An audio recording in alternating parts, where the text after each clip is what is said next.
So here in Cambridge, everything's made up of colleges. This is King's College, which is one of the more famous ones that you've seen probably in postcards and stuff. And each group of students lives in their colleges, and there's 30 or so around here. The famous ones are Trinity and St. John's and Emmanuel and a whole bunch of them, but this one's quite ornate. And as you walk in, there's courtyards and places to eat and a library, and they take a lot of their classes and studies here, which is called reading. They read history or read something, whatever topic they have. It's pretty cool. So this is the inner courtyard at King's College. Very typical. This is a very large one. Most of them are quite small and tiny, but they're pretty much like this. They have buildings where people eat and they sleep, and there's a library, and then they all often have a chapel attached to this. It happens to be quite a large chapel. But this is how students live their lives inside these colleges, and you belong to the college, which are independent. Again, some are rich, some are less rich, but you're attached to those and not necessarily to the university at large. So these are the famous punting boats which people punt up and down the Cam River here past all the colleges, which Cambridge is actually named after. And you ride them, and they have sticks. There's a person right over there about to head out. And you pole along the river. And this is so cold out right now. Everybody's wears blankets and is all warm, and they take liquor with them on the punting. It's a really cool tradition. And you go past all the various colleges and all the bridges and stuff like that.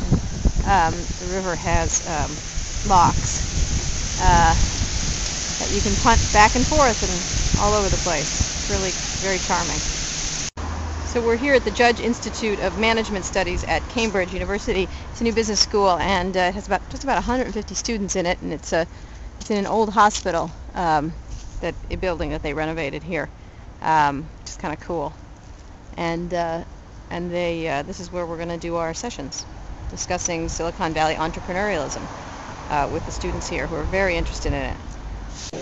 So now, this is the business school at Cambridge, which is a Judge business school. It's a really beautiful building. These are the entrepreneurs from around Cambridge who have come here to chat. It's the end of the program. It's turned out very well. It's interesting to see people from other technology clusters around the world.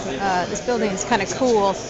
My son said it looks like a candy factory, and it kind of does. It was an old hospital that they renovated into a business school. This is where all the chats have gone on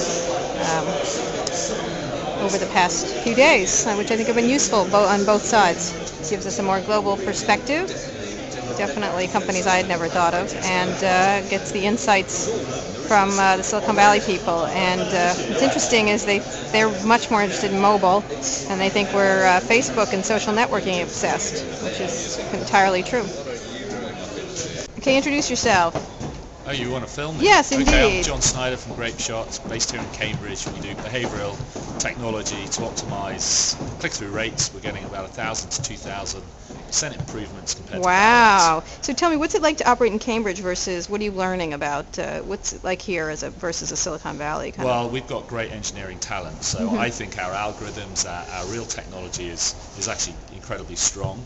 We have a growing international outlook, so our biggest customer in the US is a company called VeriSign. They use us to process millions of websites, but I'm actually looking out east, so spending more time in China. We've signed up with one of China's largest mobile ad networks, so we're actually deploying our behavioral So what's difference from behaving in Cambridge versus, say, a Silicon Valley from your perspective?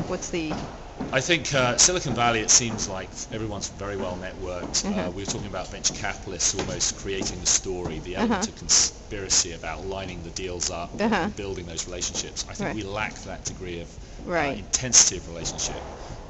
But I think in terms of product and technology, we've got some good stuff. So the difficult problem is route to market and building up your channel. Okay, we're here with another company. What's the name of the company? Cambridge Temperature Concepts. And explain it really briefly, what it does. We make the world's easiest to use and most accurate ovulation detector. Right, using what? Explain. It uses body basal temperature is the main thing that it measures. You can also input a lot of other things like ovulation, pain, and cervical So it's by a patch. Let's see your patch. Yeah, so let me see. Got a little patch there. Right, you got a patch. Yeah, now that's just a test patch at the moment. Okay, it's not so pretty. I'm testing the adhesives. But that's how it works. Right. And then you have this little handheld reader. Right. That you basically scan out your data. Right. And then only when you are concerned that you want to get pregnant. Right. Exactly. So you get a text message on your phone. It tells you that this week you might want to look. Right. The rest of the month you forget about it. Right. Right. So that's the convenience aspect. Right. And because of the temperature measurement element and the fact that we measure 20,000 points a night instead of 1, then the accuracy is just so much better. Because it's fun. So you're trying to introduce yourself.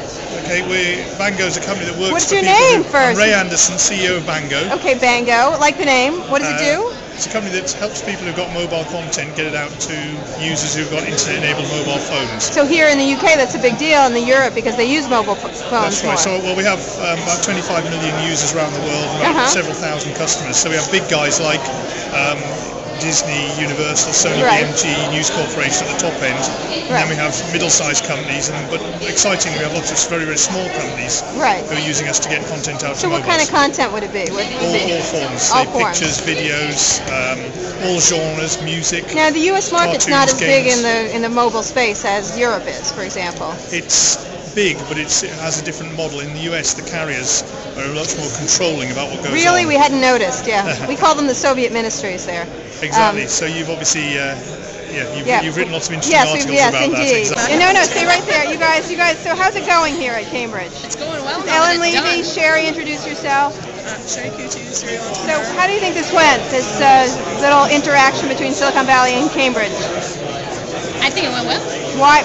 Come on, a little bit more information. The feedback that we've had from the students has been that it's given them lots of ideas about the way that they can approach businesses and starting up businesses, and that they are more likely to want to start up a business afterwards. Right. And from the academics that we also involved in a lot of the projects, they've said that it's given them some valuable contacts to go forward. And for the CEOs, you're here in the scrum right now. Right. The feedback is You're hearing a scrum right now. Right, and exactly. Ellen has some great feedback from her last session. She's going to tell you. Go ahead, Ellen. Yes, we talked about boards and advisory boards and how wildly different the cultures are, and everyone was exchanging how-to lists. So even that as an example. So do you think you've made Silicon Valley a little more global? Absolutely. Because we're not very global, are we? Not as much as we should be, I think. Right, exactly. Because we're the best, right? Well, that was part of the idea. That's why Silicon Valley comes to the UK. Was part of it, is we need to pop out and see what else is going on. Great. Well, thank you so much. See you later.